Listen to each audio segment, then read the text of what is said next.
Assalamualaikum everyone. Today we will discuss section 6.5.2 which is harmful effects of computing innovation.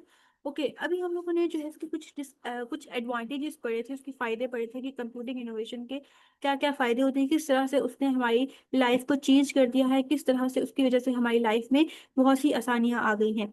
लेकिन हर चीज़ के कुछ advantages होते हैं, लेकिन उसके साथ साथ डिसएडवांटेजेस भी होते हैं। सिमिलरली कंप्यूटिंग इनोवेशन के कुछ डिसएडवांटेजेस या हार्मफुल इफेक्ट्स भी हैं, उनको हम लोग स्टडी करते हैं। While computing innovation have brought many benefits to society, they also have some harmful effects. Computing innovation के बहुत से बेनिफिट्स हैं, जिस तरह से वो हमारी सोसाइटी के अंदर बहुत से एडवांटेजेस लेके आया है, लेकिन साथ साथ उसके हार्मफुल इफेक्ट्स भी हैं। It is important to understand that most of these harms are caused by how technology is used, not because computing itself is bad. इसका क्या मतलब है कि जो कंप्यूटिंग इनोवेशन है वो खुद बुरा नहीं है, बल्कि उसका अगर हम लोग गलत इस्तेमाल करेंगे, गलत यूज करेंगे, तो वो चीज़ गलत है। राइट। यहाँ पे यही बात सीखी है कि आपने जो है केयरफुल वे में इसको यूज करना है। किस तरह से टेक्नोलॉजी का यूज किया जाता है उस चीज को आपने अंडरस्टैंड करना है। आप ये नहीं कह सकते कि टेक्नोलॉजी बुरी है, बल्कि उसका गलत इस्तेमाल बुरा है। प्राइवेसी कंसर्न्स क्या है? Computing innovation have made it easier to collect, store and analyse personal data. जो कंप्यूटिंग इनोवेशन है, ठीक है, जितनी भी टेक्नोलॉजीज हैं वो पर्सनल डाटा को कलेक्ट कर रही होती हैं, उसको स्टोर करती हैं, उसको एनालाइज करती है, उसको अंडरस्टैंड कर रही होती हैं। और बहुत सी ऐसी कंपनीज हैं और जो गवर्नमेंट है, ठीक है, वो क्या करती है, वो लार्ज अमाउंट में जो पर्सनल इंफॉर्मेशन है उसको गैदर कर रही होती है।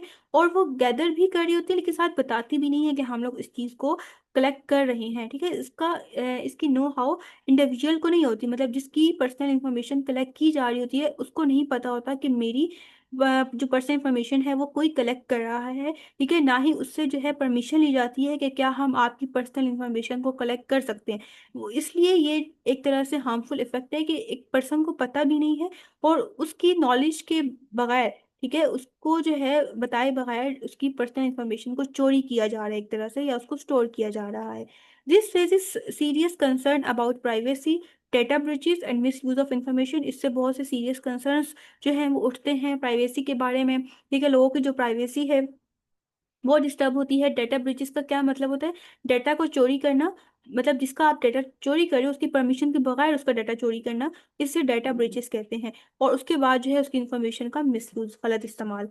एग्जाम्पल क्या है? Social media platform storing personal messages, photos and location. जितने भी सोशल मीडिया के प्लेटफॉर्म है, जैसे व्हाट्सएप हो गया, फेसबुक हो गया, यूट्यूब, ट्विटर वगैरह, ये सब क्या करते हैं, ये पर्सनल मैसेजेस को स्टोर कर रहे होते हैं, ये फोटोज को स्टोर कर रहे होते हैं, ये लोकेशन, मतलब जो भी डाटा की लोकेशन है उसको स्टोर कर रहे होते हैं। ऑनलाइन शॉपिंग साइट्स, ठीक है, साइट्स का मतलब यहाँ पे वेबसाइट्स हैं, ठीक है, जो कि क्या करती हैं, ट्रैक कर रही होती हैं आपकी बिजनेस बाइंग हैबिट्स को, कि आप क्या चीज़ परचेज कर रहे हो, ठीक है, या आप किस टाइप के प्रोडक्ट्स को अफोर्ड कर सकते हो, इस तरह की जो भी इंफॉर्मेशन है उसको वो ट्रैक कर रहे होते हैं। Hackers steel personal information from unsecured databases. जो हैकर हैं, डेटाबेसेस क्या होते हैं? डेटाबेसेस डेटा को स्टोर कर रहे होते हैं। तो हैकर क्या करते हैं कि इन डेटाबेसेस को, जो अनसिक्योर्ड होती हैं, इन डेटाबेसेस में से डाटा को चोरी कर लेते हैं, या जो भी डेटाबेस के अंदर पर्सनल इंफॉर्मेशन स्टोर की गई है उसको हैकर्स चोरी कर लेते हैं। Protecting privacy is essential while using computer technology. ठीक है, जब आप कंप्यूटिंग टेक्नोलॉजी को यूज कर रहे हो तो उस वक्त प्राइवेसी को प्रोटेक्ट करना बहुत ज्यादा जरूरी है। नेक्स्ट है डिजिटल एडिक्शन। क्या होता है? एडिक्शन का मतलब होता है आदी हो जाना। जैसे बाकी बहुत से गलत काम है जिनके आप आदी हो जाते हो, इसी तरह से सोशल मीडिया का आदी हो जाना डिजिटल एडिक्शन है, या आप टेक्नोलॉजी का आदी हो रहे हैं तो इसे डिजिटल एडिक्शन कहते हैं। Excessive use of computer, smartphone and online entertainment can lead to digital addiction. जब आप बहुत ज़्यादा कंप्यूटर का यूज़ कर रहे होते हो, स्मार्टफोन का यूज़ करते हो, ठीक है, बहुत ज़्यादा ऑनलाइन गेमिंग स्टार्ट कर देते हो, तो ये सब क्या है? डिजिटल एडिक्शन है। Constant connectivity and over use of technology can negatively impact mental health. जब आप कॉन्स्टेंटली टेक्नोलॉजी के साथ कनेक्ट रहते हो, जब बहुत ज़्यादा टेक्नोलॉजी का यूज़ कर रहे होते हो, तो इससे बहुत ज़्यादा आपकी मेंटल हेल्थ डिस्टर्ब होती है, नेगेटिव इम्पैक्ट पड़ रहा होता है आपके मेंटल हेल्थ के ऊपर। कौन कौन से इसके इफेक्ट्स हैं? एग्जाइटी हो जाती है, ठीक है, आपको डिप्रेशन हो जाता है, सोशल आइसोलेशन होती है। एग्जाइटी का क्या मतलब होता है? आप ये कह सकते हो टेंशन। ठीक है, मतलब आपको फ्यूचर के बारे में बहुत ज़्यादा टेंशन स्टार्ट हो जाती है। फॉर एग्जांपल आपके एग्जाम्स आने वाले हैं तो आप उसकी बहुत टेंशन लेते हो। आप ये नहीं कि आप उसकी प्रिपरेशन कर लो, बल्कि आप बस सिर्फ उसकी टेंशन ले रहे थे। डिप्रेशन का मतलब क्या होता है कि आप बहुत ज़्यादा सैड फील कर रहे हो, तो आपका किसी से बात करने का दिल नहीं करता। सोशल आइसोलेशन का क्या मतलब है कि आप लोगों में मिलना जुलना पसंद नहीं करते, ना आप फैमिलीज और फ्रेंड को टाइम दे रहे होते हो, ना जो है आप किसी गैदरिंग में जा रहे होते हो। जैसे एग्जांपल है इसकी, spending hours on social media everyday, आप बहुत टाइम जो है अपना सोशल मीडिया के ऊपर स्पेंड कर रहे हो, तो ये चीज़ क्या है, डिजिटल एडिक्शन है। Online gaming addiction affecting school और वर्क परफॉर्मेंस, ठीक है, जब आप बहुत ज़्यादा गेमिंग के एडिक्ट हो जाते हो तो इससे क्या होता है कि जो आपकी स्कूल की परफॉर्मेंस है या जो आपकी जॉब की परफॉर्मेंस है वो बहुत अफेक्ट होती है, आपके अच्छे ग्रेड्स नहीं आते। Constantly checking phone and email reducing focus on real activities, बहुत से ऐसे स्टूडेंट्स होते हैं या ऐसे लोग होते हैं जो बार बार फोन को चेक करते हैं, बार बार देखते हैं कि मुझे कोई मैसेज तो नहीं आ गया, व्हाट्सएप पे कोई मैसेज तो नहीं आ गया, मुझे कोई ईमेल तो नहीं आई। तो इससे क्या होता है कि जो फोकस होता है अपने एक्टिविटीज की तरफ, अपने काम की तरफ, वो रिड्यूस हो जाता है, वो कम हो जाता है। फिर नेक्स्ट क्या है, इसके इन्वायरमेंटल इम्पैक्ट क्या है, मतलब हमारे इन्वायरमेंट के ऊपर इसका क्या इम्पैक्ट है। The production, use and disposal computing devices have significant effects on the environment, मतलब आप जो है जो भी डिजिटल डिवाइसेस हैं आप उनको बना रहे हो, ठीक है, उनका फिर आप उसको यूज़ उनका यूज़ कर रहे हो, फिर उसके बाद जब वो मतलब ख़राब हो गए हैं तो आप जो है उन्हें मतलब ज़मीन के अंदर ऐसे ही फेंक रहे हो, दबा रहे हो कंप्यूटिंग डिवाइसेस को, तो उसके बहुत से इफेक्ट आते हैं। Manufacturing computer and smartphone produces green house gases, ठीक है, जब आप कंप्यूटर को मैन्युफैक्चर करते हो, बनाते हो या स्मार्टफोन को बनाते हो तो इससे ग्रीन हाउस गैसेस प्रोड्यूस होती हैं और वो बहुत ज़्यादा एनर्जी कंज्यूम करता है, बहुत ज़्यादा आपकी इलेक्ट्रिसिटी को कंज्यूम कर रहा होता है। इसके अलावा इलेक्ट्रॉनिक वेस्ट होता है कि आप जो है ओल्ड कंप्यूटर और फोन को इसी तरह से फेंक रहे हो तो इलेक्ट्रॉनिक वेस्ट हो रहा है, जिससे पॉल्यूशन कॉन्ट्रीब्यूट होती है अगर आप उसको प्रॉपर तरीके से रिसाइकल नहीं करते। रिसाइकल का क्या मतलब होता है कि एक डिवाइस अगर खराब हो गया तो उसको ठीक करके उसके अंदर नए फीचर्स ऐड करके उसको दोबारा से यूज किया जा सके। एग्जाम्पल क्या है, discarded smartphone and laptop in landfill, मतलब जमीन के अंदर जो है आप वैसी मोबाइल और लैपटॉप्स को फेंक रहे हो, ठीक है, एनर्जी बहुत ज्यादा यूज हो रही है लार्ज डेटा सेंटर्स में, ठीक है, क्लाउड कंप्यूटिंग के लिए। अब लार्ज डेटा सेंटर्स में क्या होते हैं कि आप ये कह सकते हो हैवी कंप्यूटर्स पड़े होते हैं जो लार्ज अमाउंट में डाटा को स्टोर कर रहे होते हैं, तो उसके लिए आपको बहुत ज़्यादा एनर्जी चाहिए होती है। Emission of harmful chemical during manufacturing और इलेक्ट्रॉनिक्स, जब आप ये कह सकते हो इलेक्ट्रॉनिक्स को मैन्युफैक्चर किया जाता है, ठीक है, उनको बनाया जाता है, उसके लिए बहुत से हार्मफुल केमिकल्स इमिट होते हैं, वहां से निकलते हैं।